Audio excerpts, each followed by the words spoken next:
In the last episode you would have seen, we've cut a whole heap off this thing, but more importantly, we've taken all the strength away. In this video, we're putting the strength back in. We need to make all the bits to put it back together.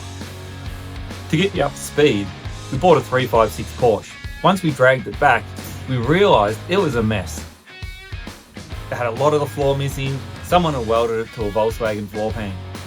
We decided to get rid of that. Then the hunt was on for a donor vehicle.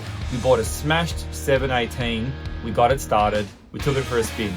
However, it was no good. It was a smashed car that couldn't be repaired, it couldn't be put back on the road. So what better option did we have?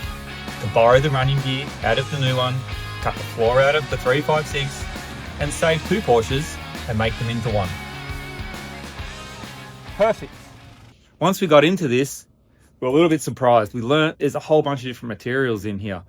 Most of it's aluminium, there's a little bit of steel.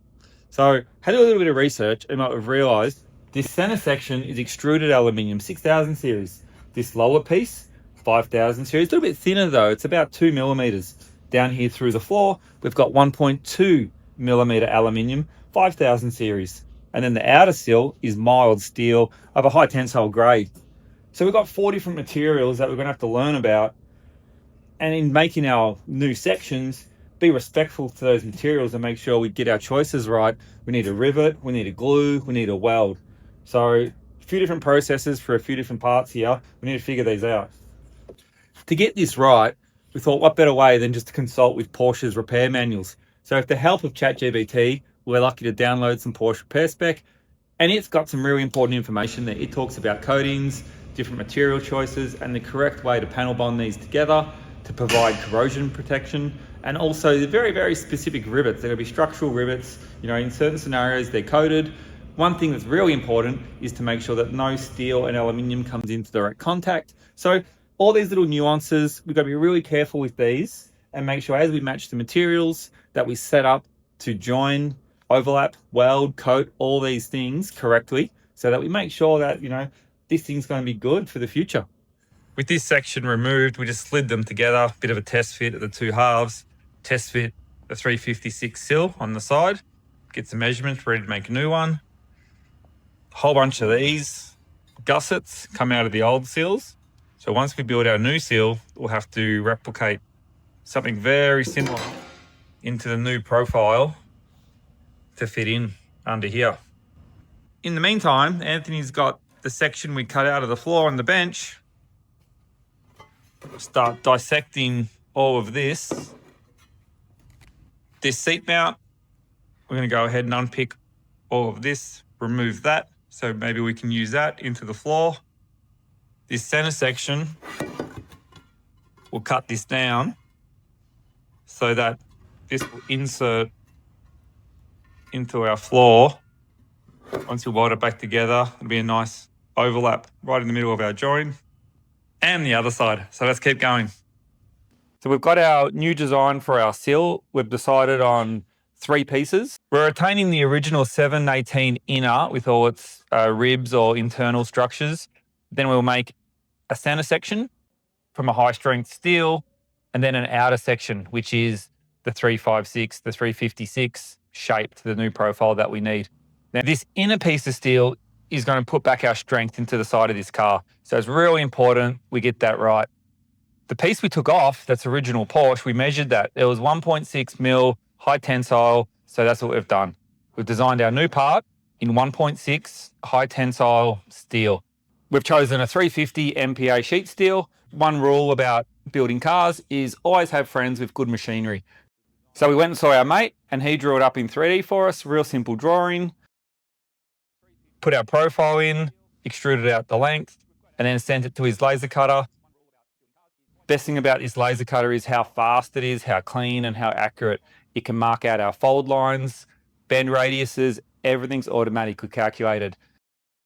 So we leaned on him, went up to his facility, used his laser, cut out a few bits.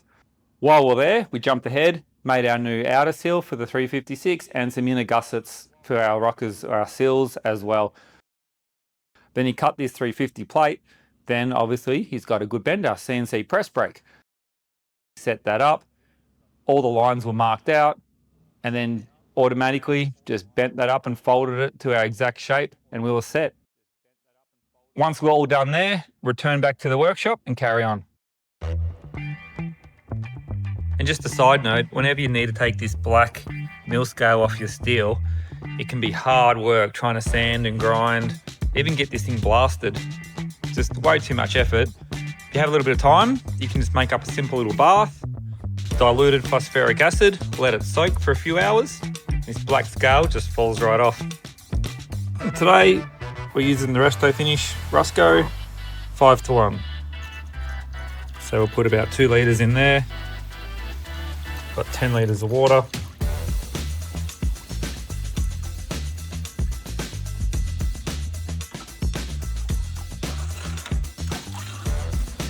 And you can already see how quick that's reacting on the steel. Just where we can't, the bath is not that deep, so just where we can't reach, a little bit of paper towel, wet it out, and that'll just keep the entire surface wet while it sits there for a few hours. Here we go, and just let that simmer for a little while. After half an hour, just flip these over and check this out. A little bit of Scotch-Brite. Look at that. Beautiful. That mill scale just wipes off. Rinsed off with water and a quick Scotch-Brite and sand. We have nice, clean steel. No mill scale, clean inside and out, ready to weld and join and do whatever we want to do. But first, seeing as we're not going to put a permanent coating on this, we need a temporary coating to keep it from rusting. So we're going to use this one. Resto Finish After Blast, and we can just put a very thin layer on the steel and it'll stop rust from starting while we're hand doing it, fitting it to the car and working on it. So quick thin coat on this. And that's it, just one light, easy coat, and that's protected. Now this stuff here, this doesn't phosphate the steel, doesn't react with the steel. All it does is puts a very, very thin layer on top of the steel that can be wiped off with a metal cleaner, and it just stops the oxygen and moisture getting into the steel so rust won't start. So that's this one here, the Resto Finish After Blast.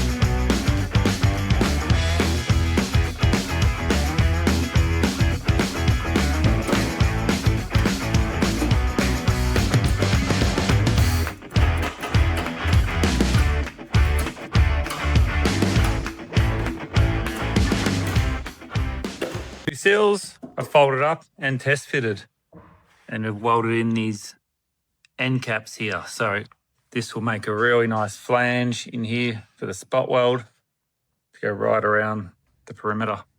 So we've got our new seals that we've been making here. We've folded them up, fitted to the car, ready to go. But you can see here the original one, it's had all these ribs or these reinforcement panels on the inside. It's a lot thicker, it's 1.6.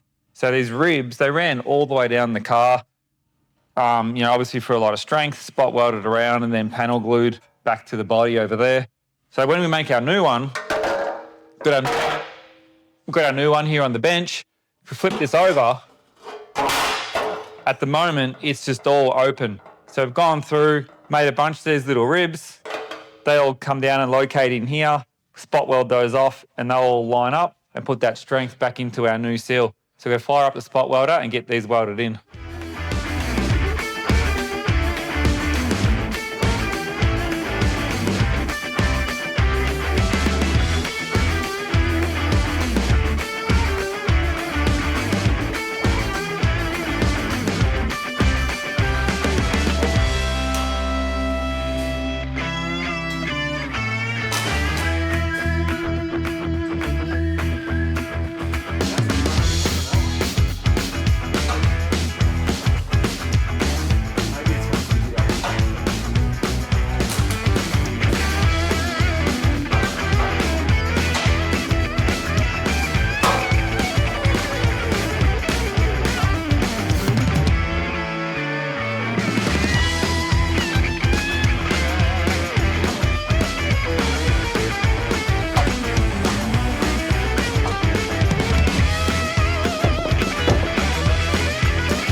That one's all done, all spot welded in, nice and strong. So there's one side of the car done. All we need to do is make the second side. Here's one compared to earlier. Done, ready to fit to the car.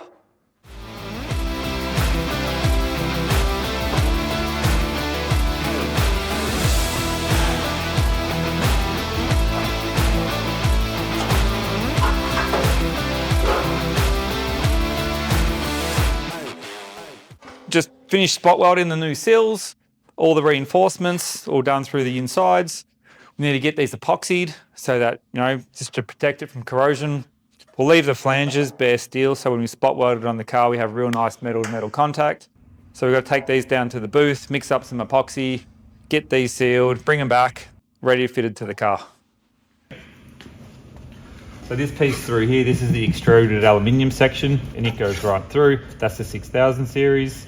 This other little piece between there, down around here, especially up to here, this is the 2mm 5000 series. Once we get to this lower section in here, this is the 1.2 5000 series again, but you can see just how soft this is in comparison. Once we get to the outside, this is the mild steel. You can just by the way it sounds, it's very tensile, there's a lot of strength there. And you can see that the riveting process is a lot different style of rivets, even these spot welds. We've got spot welds in here, so it's different way of joining compared to the aluminium over the back.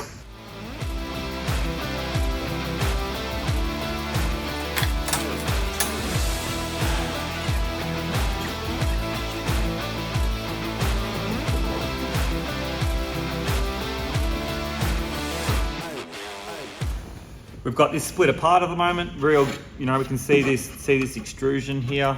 I need to get rid of the burr, file this up so that we can get a nice clean join together.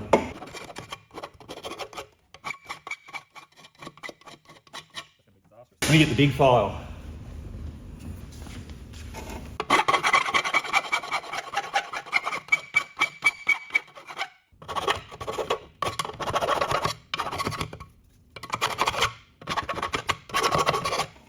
So we just got this cleaned up. Now this bit of aluminium here through the, I was gonna say transmission tunnel, but this car doesn't have a transmission tunnel. I guess let's just call this the longitudinal beam. What we've decided to do is using the original extrusion, we've cut this in half. Somewhere we've got some footage of the whole piece, but I've diced up half of it, made some little pieces, here they are. Made some little pieces that now slip in. We can slip those in halfway, one from the outside and then one from the inside like this. They'll both go in, and we'll make up a little mini extrusion that fits in here. So as these come together, we get a nice strength of overlap. We can get a full weld, and then we'll get some plug welds in here or some rivets. We need to, consult with the engineer and figure out which is the best option there. Today's world, there's so much information around. It's just faster, easy, precise, calculated using the parent material, and it makes it real easy for us. We're not just grabbing something off the shelf and having a guess.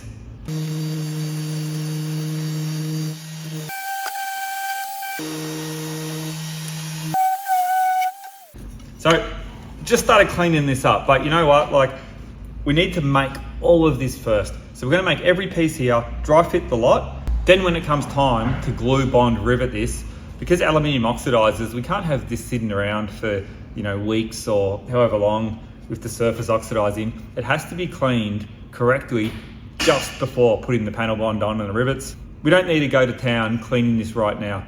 We just get it clean enough so we can make our bits and fit them in. So here's one of our bits. We're going to slide that in, line it up, put a Cleco pin in, another one to locate. Then our piece should just slip in nicely. There it is. What we might end up doing is tack welding these together to make that insert solid before we slip it into the other side here. I'm going to be doing this one blind. I can't see all the way over that side.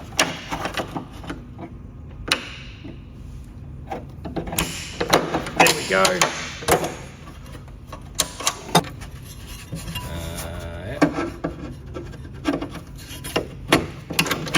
Alright, there we go.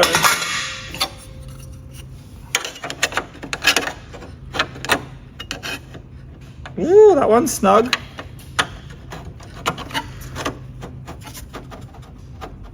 Remember, hands aren't hammers.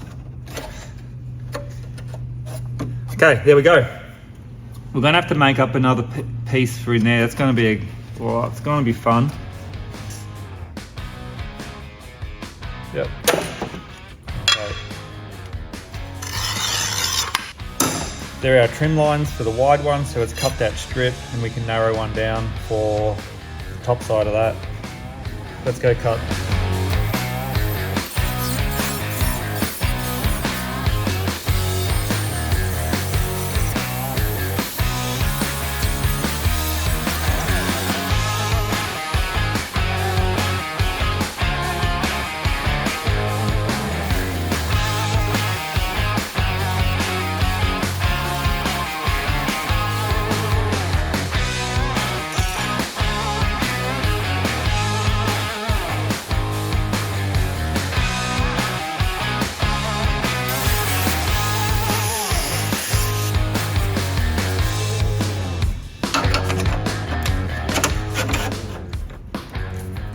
The lower piece, and then an upper. So we're gonna have to clamp one up and clamp one down. Drill, Cleco.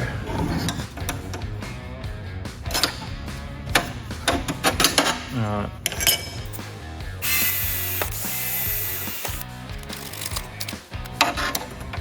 I don't think the text is gonna, oh yeah, it will, look at that.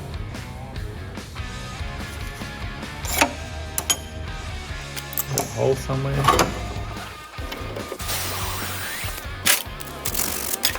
That's our top.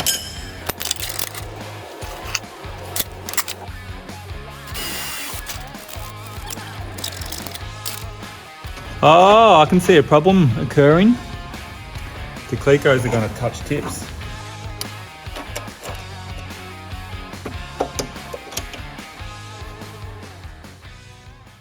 This is all done. We've made all our bits ready to go, so we can jam them aside for a second. Now we need to deal with this hole in the floor. So we're going to start with the thinner sheet metal first, the 1.2, before moving on to this sticker, this sticker piece on the side here. A little bit of paper, we can make our template. Normally when doing this, we'd use magnets. However, this is all aluminium, so a magnet's not going to stick. We have to go to tape instead.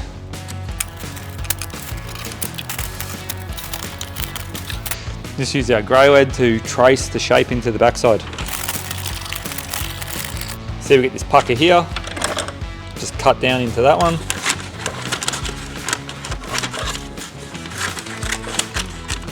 Same as this corner here.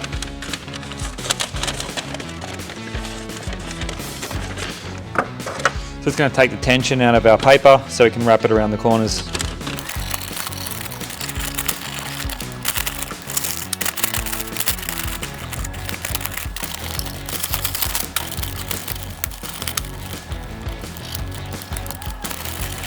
So just quickly scribbled with our pencil, that edge. Now on the inside here, we're going to fold this up to the sill and we've just put a mark right here and here. You can see that's the edge of the old one. So we'll cut ours across there as well, get that same fold. And that's going to overlap. So it's going to overlap here, overlap this, and overlap this. We'll go transfer this over to some sheet metal. So we've cut our pieces 5005 aluminium off our sheet. We can get this marked out. We've got our template. Get that nice and square. Get started. Now, we know aluminium is not magnetic. However, if I can pull the magnets off the bench, the best bit about using a nice big steel plate and strong magnets is we can use our magnets on our aluminium because the bench is so strong. What I can do is ballpoint pen. Let's just trace through the paper template onto the aluminium. So the ballpoint will push through the paper and give us our marks that we're looking for. On this radius here, I think when I traced this off the bottom of the car, I went right into the corner and trace the actual change of direction in sheet metal. When it comes time to transfer it, make it a little bit smaller so it pulls in off the radius. It'll just give us a little bit of movement when we get the panel over into the car. That's all we need for that one at the moment. Sharpie, need a Sharpie. It's going to line up those pen marks, Sharpie line straight through. Now this is not a high precision piece, so Sharpie's going to be fine. Fine tip Sharpie. We don't need a narrow scribe line. We need to find the center of that radius. Grab some old trusty dividers. There we go, nice circle for that one. Little radius in the corner here. Get yourself some laser cut circle radius gauges. You won't know what life was like without them. Alright, that gives us our cut line. What are the details have we got here? That's a fold up. That's fine, so we need a fold line here. Didn't draw my fold line, so I have to go back, grab that. There's an extra piece here we've got to fold too.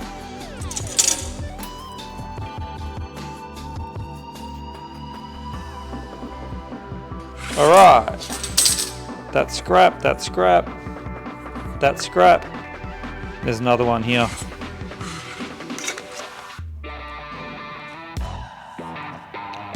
That's scrap. Need that fold line, I'll be right back.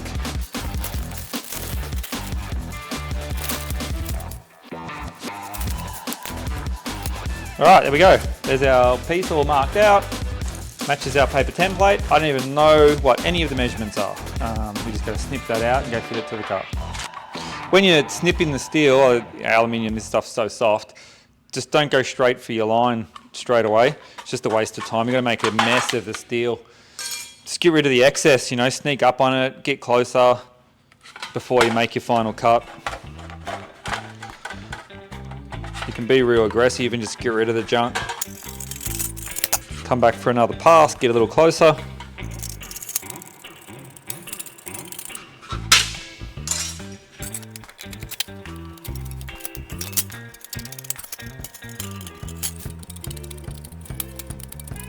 Alright, so just hack away at it, get down close to your line, whatever that is.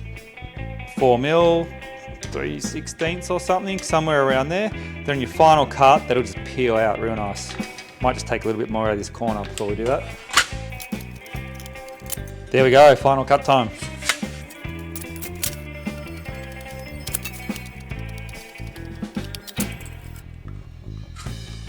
Lots of little snips in the corner.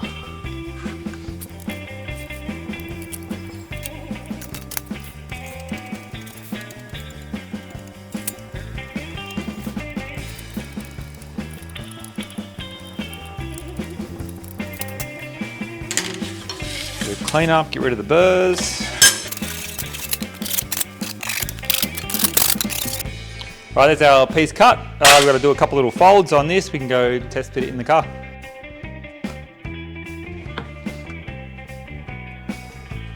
Nice little radius bend there. Easy, just a bit of rod under your folder. Sweet.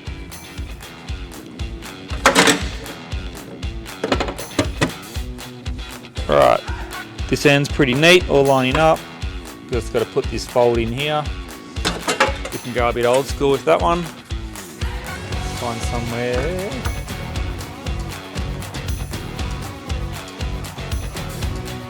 Something like that. We're almost there. Need to do a bit of a fine tune on this corner.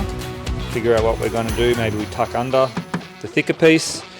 A little bit of manipulation on this corner and that'll drop in neat. I think we'll just notch this corner, just slip it in underneath there.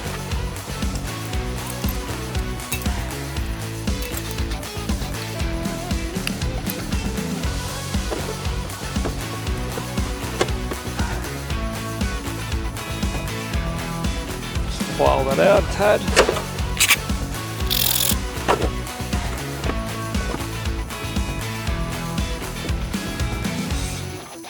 Little bit of a tune up just in this corner. I'm going to tune that out, put a radius in there.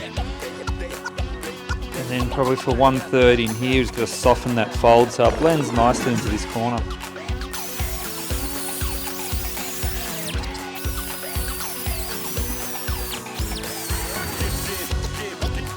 What do you have to do on this corner? I've got to soften that on the anvil. Alright, tap, tap, tap, tap, tap. Okay, this goes that way. That's the corner I need to soften. So that one. So jam that on there. You can see, at the moment we've got a tight radius. We want to open that out and just drift it in to that floor pan. So, tap, tap. Just opened up that radius a little bit. We can do that a bit nicer than that.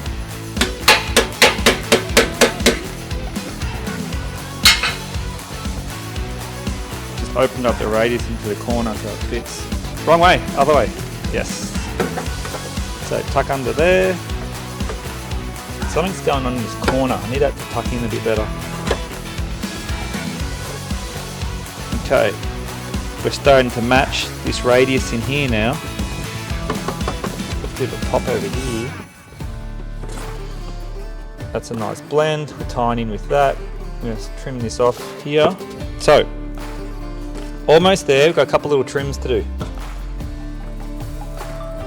I'm going to trim the top of this one down, somewhere there, and just take that, whatever that is, 6mm there and 3mm there, get that line to run through so we can sort of match this seam, original seam, make it look nice.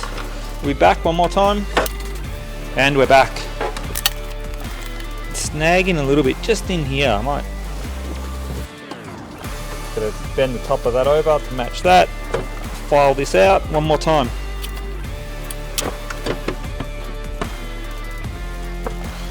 A little bit more there. A little bit of persuasion on that corner. Here's some persuasion.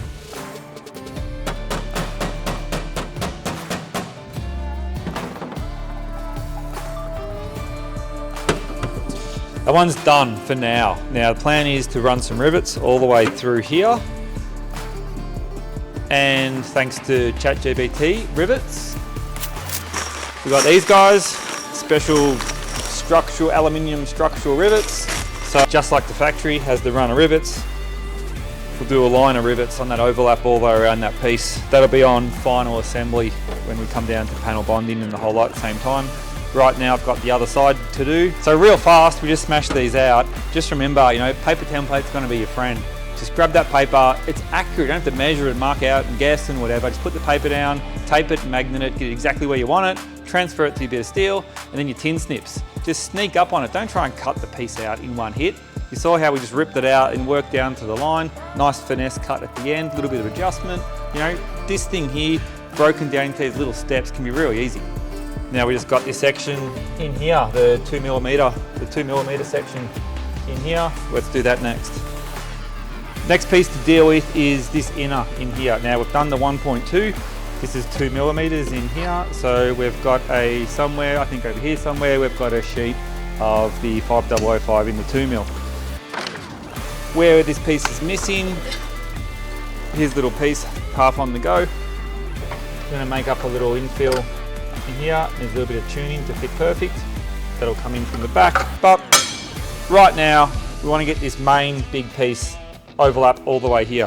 First step is get yourself a nice piece of paper, thick paper or thin cardboard, perfect for making templates.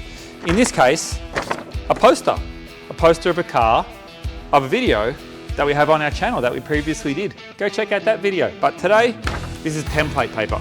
So we need to firstly figure out how wide we want to go, somewhere around here. So let's cut this down. Okay, we've got more than enough. Trim this down. We're going to start there. So this little piece is going to tuck up the back here and overlap from that side. This new piece will overlap right through here all the way down. So we'll get started with that.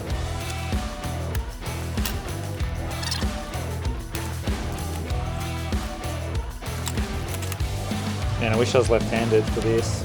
Cut backwards.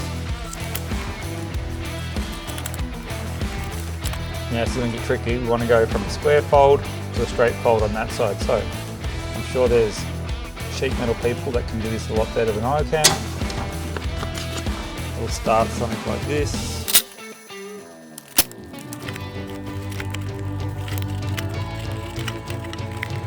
And in one easy shot, you've got your template made. It's just first go around, just perfect. So we've got our 2mm aluminium here. Magnets still working, just through the plate. It's a bit thicker, so we're not going to be able to guillotine this one. Let's get it marked up and have a look at what we're dealing with. Okay. So we've got this crazy shape cut out. Need to cut this out somehow and then fold it up. So from our cardboard templates, very simply made up the aluminium pieces, making sure that everything overlaps, mocked up, match the materials, ready, dry fitted, test fitted, so that we can get to the point that this can now be inspected in the future before we commit to anything solid. But more importantly, these cardboard templates, it is such a fast, easy, simple way to do this stuff. You know, you don't waste a bunch of material, you don't make a mess, you don't burn up a bunch of time. It just flows so effortlessly.